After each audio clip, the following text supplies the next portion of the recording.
네, 첫 번째 사연입니다. 1층이 상가고 2층부터 4층까지는 주택으로 되어 있는 건물의 2층에서 또 1억 5천만 원의 전세를 살고 있는 임차인입니다. 우연한 기회에 등기부와 건축물 대장을 보게 됐는데 제가 살고 있는 집이 주택이 아니라 용도가 근린생활시설로 돼 있더라고요. 근린생활시설이라면 상가를 말하는 게 아닌가요? 요즘 제가 살고 있는 건물이 경매로 넘어간다는 얘기도 들려오고 있어서 불안한 마음에 여쭤봅니다. 혹시 경매로 진행되면 건물 용도가 근린생활시설이라 주택 임차인 보호를 받지 못하는 것 아닌지 궁금합니다. 그리고 이런 경우 임대차 계약을 해지하고 나갈 수는 없는 건가요? 라는 사연이었습니다. 네, 집인 줄 알고 전세로 살았더니 알고 보니 근린생활시설이더라. 뭐 이런 사연인데 이렇게 되면은 좀 경매로 넘어갔을 때 일단 주택이 아니니까 주택임대차보호법에 보호를 받지 못하나요? 그러지는 않습니다. 일단 우리 주택임대차보호법 제2조에 보시면은요, 주거용 건물이면은 다 보호를 받게 해주고 있거든요. 그래서 실질적으로 공부상 용도가 중요한 게 아닙니다. 등기부상의 근린생활시설이라든가 건축물 대장의 근생시설로 등재가 돼 있다 하더라도요, 그게 중요한 게 아니고 임대인하고 임차인하고 임대차 목적이 중요한 거죠. 임차인이 들어갔을 때 현재 그 주거용으로 이미 개조가 돼 있어 가지고요, 그 임대인하고 임차인하고 목적 자체를 주거용으로 해서 계약을 했다 그러면은 그런 임차인들은 주택임대차보호법을 적용받는 그런 임차인이라고 보시면 될 것 같습니다.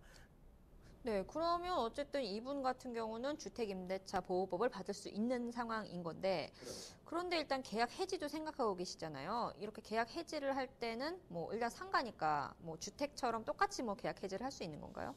일단은 상가로 보시면 안 되고요. 이분 같은 경우는 무조건 일단 주택으로 보셔야 됩니다. 그렇죠. 일단 주거용 건물이라고 보시면 되는 거죠.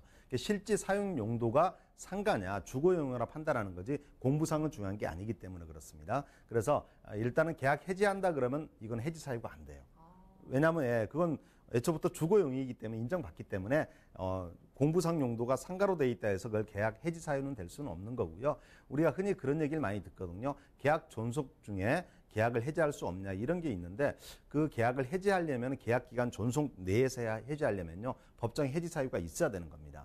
그래서 임대인 같은 경우는 임차인이 그 목적물을 사용 수익할 수 있게끔 유지해 줘야 될 그런 의무가 있고요. 또 임차인 같은 경우는 임대인한테 만일 차임이 있다, 월세가 있다 그러면 월세를 지급할 의무가 있고 또 한 가지 의무는요. 그 주거용이다 그러면 주거용 목적에 맞게끔 이용을 해야 된다는 거죠. 만일 임대차 할 때 주거용으로 임대차를 했는데 실상 가보니까 주거용으로 쓰는 게 아니고 어떤 영업하는데 장소를 쓰고 있다 그러면은 문제가 되겠죠. 그럴 때는 임대인 같은 경우도 계약 해지 사유가 발생이 된다는 거죠. 그래서 우리 제일 많이 다툼이 있는 게 차임 연체입니다. 예를 들어 우리 주택임대차보호법에서는요 임차인이 차임을 2기에 해당하는 차임을 연체했을 경우에는요 임대인은 계약 해지 통지할 수가 있는 거거든요.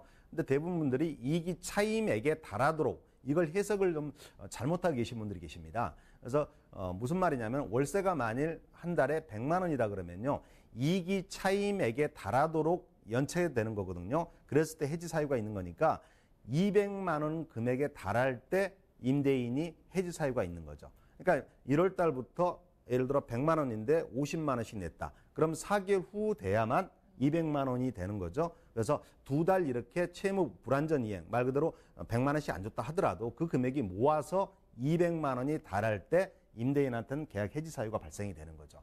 그래서 그렇게 해지 사유가 되면요.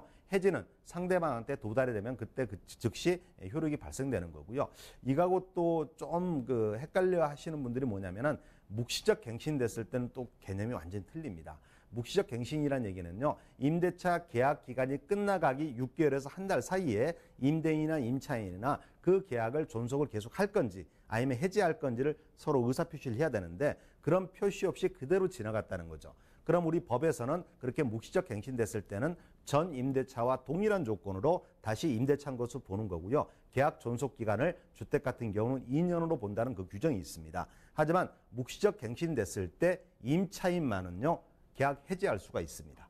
묵시적 갱신됐을 때 임대인은 묵시적 갱신됐다 하더라도 2년 동안 그대로 임차인 주장하면 2년 동안 어쩔 수 없이 가야 되는 거고요. 임차인 같은 경우는 계약 해지할 수가 있다. 그럼 그때 계약 해지할 할 때는 어떤 채무 불이행이 있어도 계약 해지가 되는 게 아니고요. 그냥 원래 자기가 나가야 되는 의사표시를 못했을 뿐이죠. 그 이후에 해도 된다는 거죠. 그래서 그럴 때는 해지 효력이 바로 발생되는 게 아니고요. 그 해지 통보하면은 해지 통보가 임대인한테 도달되고 난 후로부터 3개월 후에 계약 해지 효력이 생긴다. 이렇게 꼭 보시면 될 것 같습니다.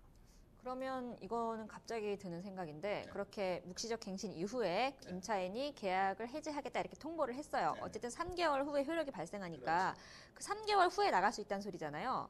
그렇죠. 그러면 그 남은 3개월 동안은 뭐 월세를 안 내고 버티고 이럴 수 있는 건가요? 아니죠. 안 됩니까? 계약의 휴지 효력이 3개월 후에 발생되니까 그 3개월 동안 당연히 계약 기간이 있는 거죠. 그래서 그 안에는 월세를 갖다 내셔야 되는 거죠. 만일 3개월까지 그 이후에 발생되는 거는요. 그거는 안 내도 되는 월세가 없는 거죠. 대신에 그 목적물을 계속적으로 사용 수익했다 그러면 그만큼의 이득을 임차인이 보고 있는 거죠. 그 이득은 당연히 부당이득으로 임대인한테 돌려줘야 되는 것들입니다. 그 돌려주는 금액은 바로 월세 상당의 금액 이렇게 되는 거죠. 그래서 그런 건 이제 시간상으로 제가 말씀을 못 드리겠지만 그런 다툼이 상당히 실무에서 많이 일어나고 있습니다. 네, 잘 들었습니다. 이번 답변 내용 화면으로 정리하겠습니다. 네, 근생시설에서 주택 임차인 보호가 가능한가요? 라는 사연이었습니다. 우선 공부상 용도보다는 임대차 계약을 했던 목적이 주거용이냐에 따라서가 더 중요하기 때문에 안심하셔도 될 것 같고요. 또 계약 기간이 남은 경우에는 채무 불이행이 아니면 계약 해지가 불가능하다고 하십니다. 다만 이제 묵시적 갱신이 이루어졌을 때는 임차인이 계약 해지를 통보할 수 있는데 3개월 후에 효력이 발생한다는 점 명심하시기 바랍니다.